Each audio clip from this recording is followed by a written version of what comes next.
Bonsoir. Et bien aujourd'hui, nous allons faire un peu l'analyse de ce début d'année sur les nouveaux événements qui se sont produits, principalement avec les élections américaines, et voir les impacts que cela a sur l'or et l'ensemble des matières précieuses.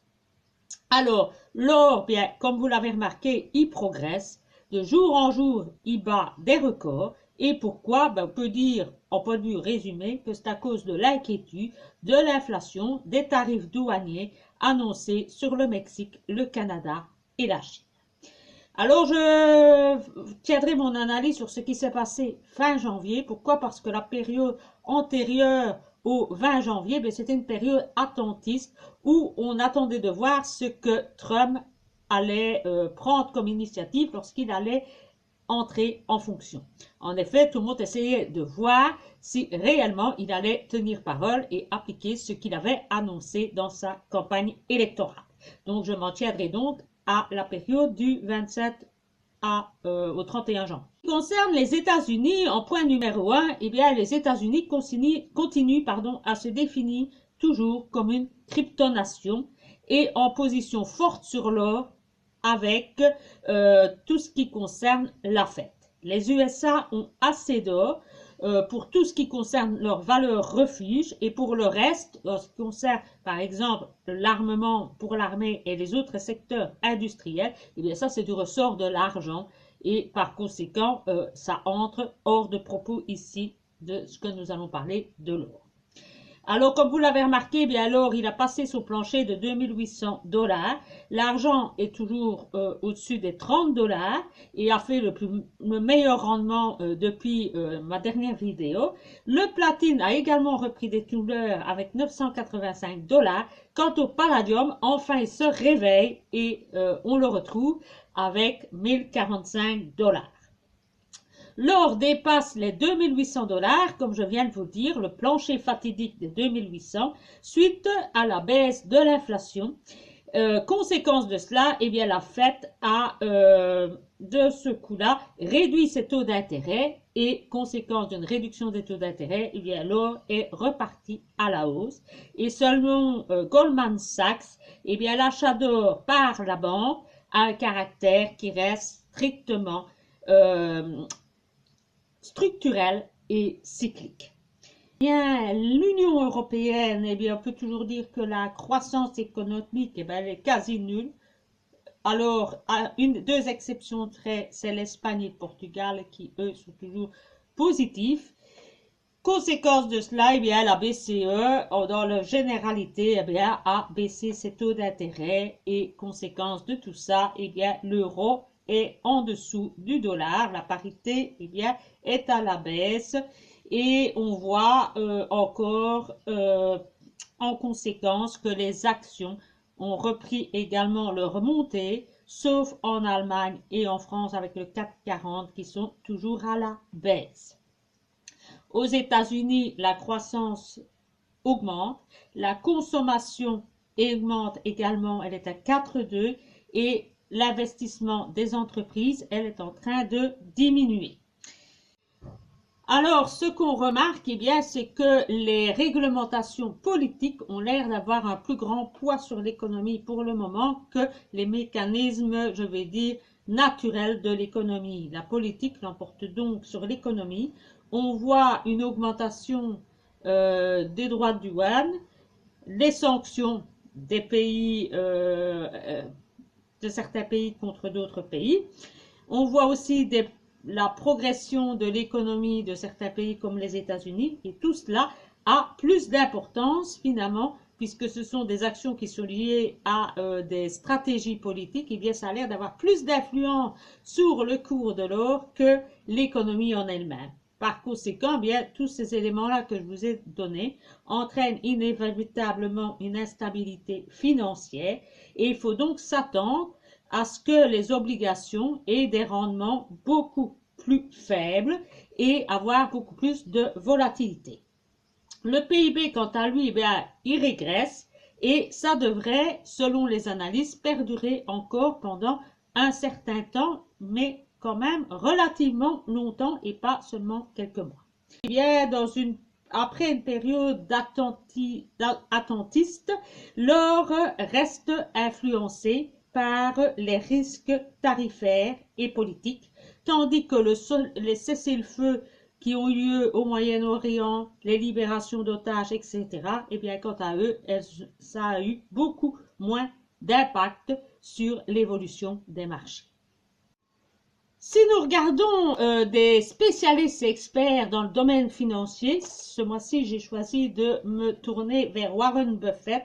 Eh bien, on voit que Warren Buffett continue de plus belle en restant très très prudent et il reste toujours assis sur une énorme masse de valeurs cash.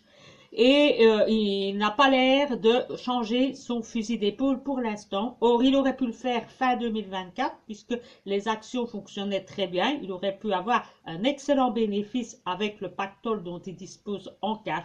Et il n'a pas pris le train en marche. Il est resté cash. Il préfère garder son amas d'argent cash plutôt qu'investir dans l'économie.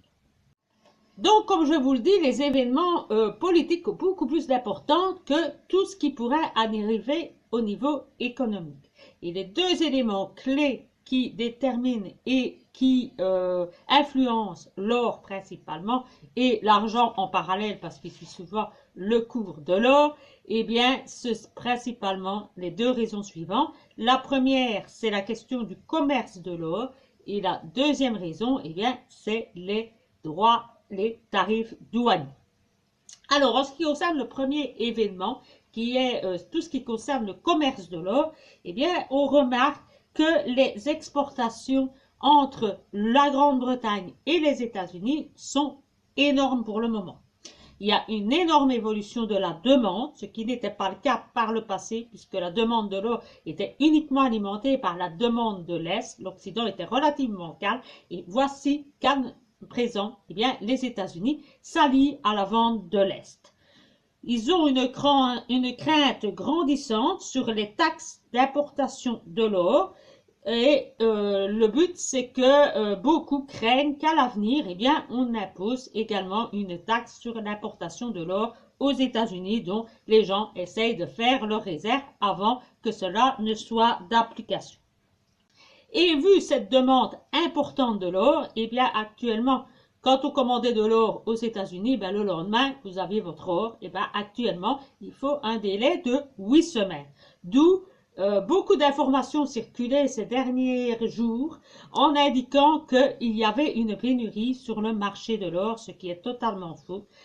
Les coffres de la Banque de Londres sont bien alimentés, c'est pas ça le problème, mais il y a justement un problème économique, commercial à la base de ce problème, c'est que, en fait, pour importer de l'or aux États-Unis, eh bien, il faut que l'or soit d'un gabarit de 100 onces ou de 3 kilos, alors que dans les coffres de la banque londonienne, eh bien, les lingots sont constitués sur une base de 400 onces.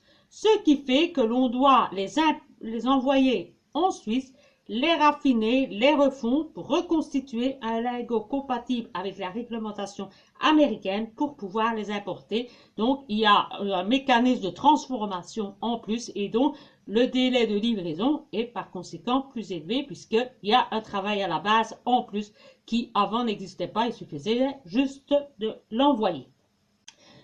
Et on retiendra également que la guerre de l'or entre les USA et la Chine est donc bien enclenchée puisque maintenant les États-Unis ont une demande élevée ainsi que la Chine. Et par conséquent, demande étant plus élevée, eh bien le cours de l'or est soutenu, même s'il y avait une amélioration au niveau économique, eh bien la demande restant forte, eh bien l'or a son prix qui reste également élevé.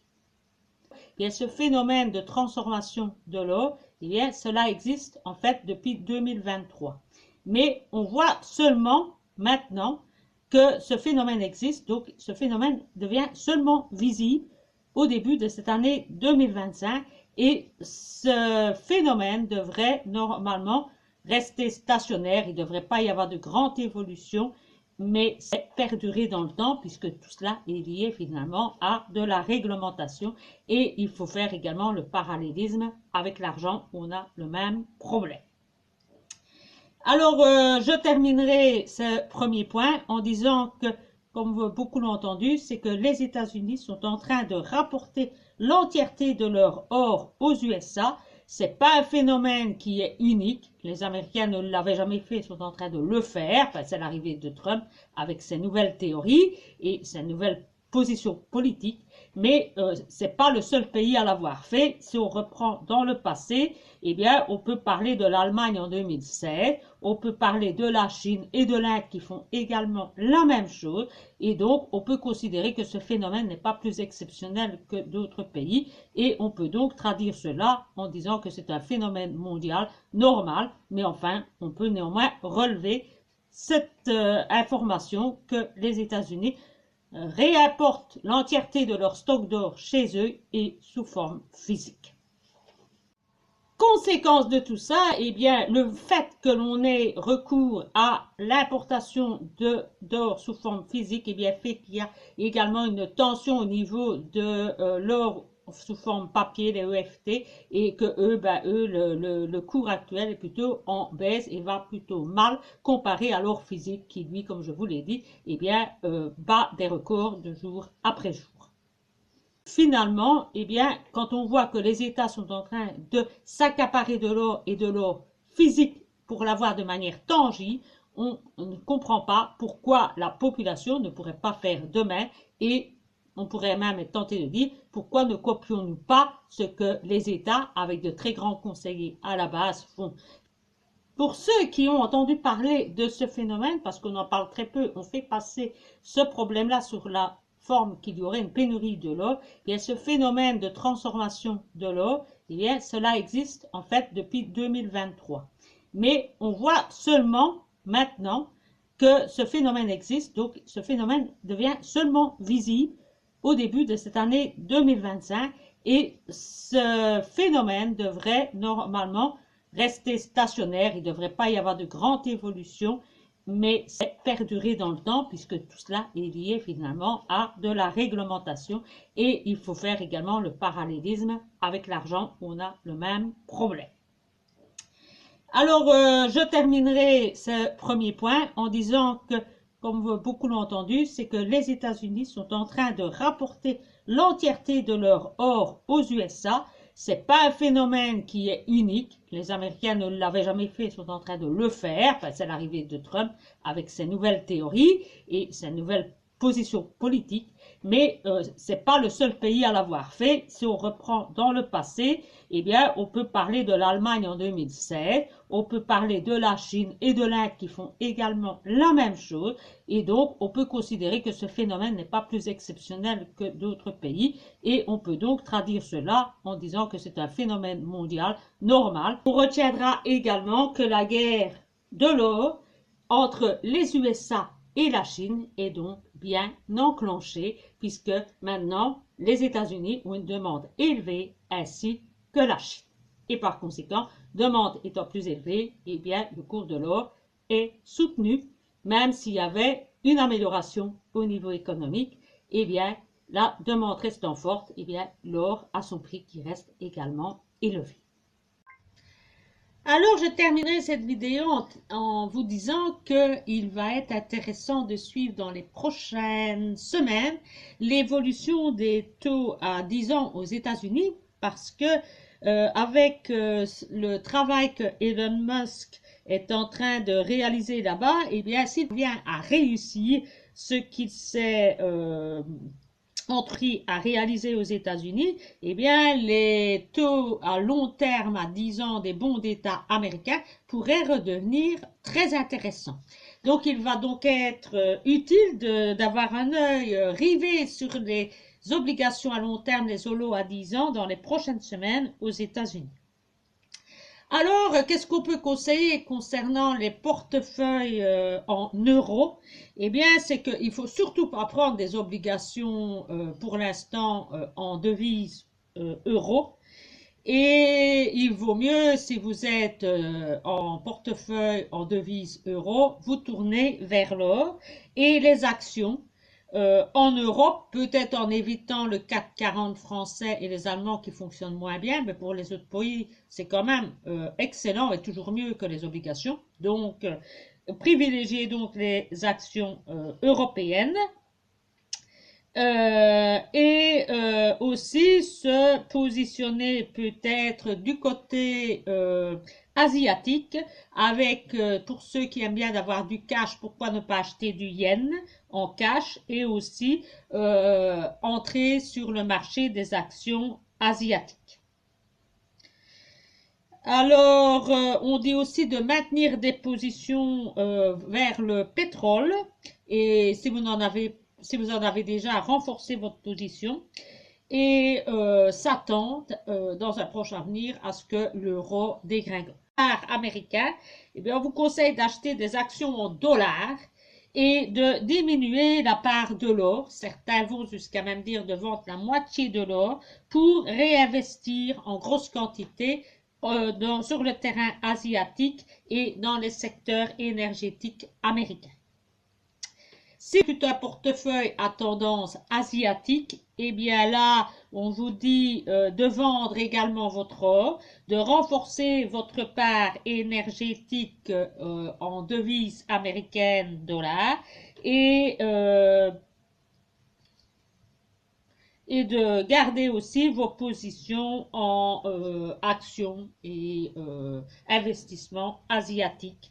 Et donc, en résumé, on peut dire qu'il faut s'attendre à ce que l'euro dégringole de plus belle, que le dollar reste stable et que tout ce qui est asiatique se mette à cartonner dans les prochains mois. Donc, il faut, selon certains analystes, et cette théorie-là que je vais vous dire, elle vient de la part de Charles Gave, qui n'est pas n'importe qui non plus, qui a une grosse expérience dans le milieu des affaires, qui nous dit qu'il faut se préparer de l'or et que l'on pourrait revivre ce qui s'est passé, le même scénario qu'en 1904, où on a vendu l'or pour acheter des obligations américaines. Et donc, il faut, selon lui, surveiller de manière très précise le ratio des obligations holo à 10 ans sur l'or. Alors, comment saura-t-on si Trump est en train de gagner son pari? Eh bien, donc, si Trump gagne, on verra la courbe qui se trouve pour l'instant à 40,84 aller rejoindre la courbe des 74,49 et là, on pourra dire qu'on voit l'évolution dans le bon sens. Et si la courbe jaune vient dépasser la courbe rouge, donc si on dépasse les 74,49, et bien dans ce cas-là, ça voudra dire qu'il est plus que temps de son or pour rentrer dans les marchés obligataires américains. Voilà, j'en ai terminé pour cette vidéo instructive d'entre vous, puisque pour moi, en tout cas, j'y ai appris énormément d'éléments moi-même en faisant des recherches pour la créer, cette vidéo. Donc, j'imagine que pour vous aussi, elle sera enrichissante. Alors, pour ceux qui s'intéressent à l'Europe, eh bien, nous avons un gouvernement enfin en Belgique, qui est un gouvernement plutôt de tendance de droite. Les premières mesures qui ont été prises, évidemment, ne sont pas très favorables et on se retrouve déjà avec des grèves, etc., parce qu'on a touché aux règles, évidemment, du marché du travail, avec, évidemment, le fait que l'on soit plus drastique sur le chômage, sur les allocations, qu'on veut essayer de rogner sur l'inflation, sur les salaires, etc., les indexations, etc. Et donc, ça risque d'être chaud en Belgique pour ces prochains mois